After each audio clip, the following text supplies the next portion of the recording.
Sveicināts jūrmalnieki! Mani sauc Elvijs Eisaks, un es piedalīšos Jūrmalas pašvaldības vēlēšanās.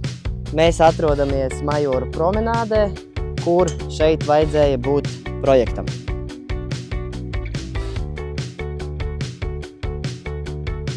Šajā īsajā video vēlos vērst uzmanību uz visiem apkaimes iedzīvojošiem sasāpējošo tēmu ar to, ka šī promenāde šādi te izskatās jau 2 gadus.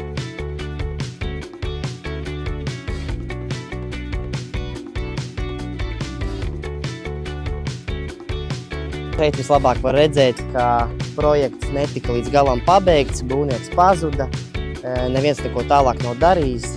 Viss, kas šeit ir uzbūvēts, principā ir iesaldējies, krasts arī nav nostiprināts, līdz ar to var redzēt, ka nākošajiem, kas šim projektam pieķersies, būs vai nu jātaisa renovācija, vai viss jāpārbūvē, vai jātaisa pilnībā no jauna. Kā jau minēju, promenāde šādi te stāv 2 gadus, un Jūrmalas domē aizvien nav izdevies atrast būvnieku, kas viņu pabeigs. Tāpēc uz šīm pašvaldības vēlēšanām es aicinu visus atnākt un nobalsot, lai mēs kopīgi varētu sakārtot iesākto. Nāc balso par Nacionālo apvienību.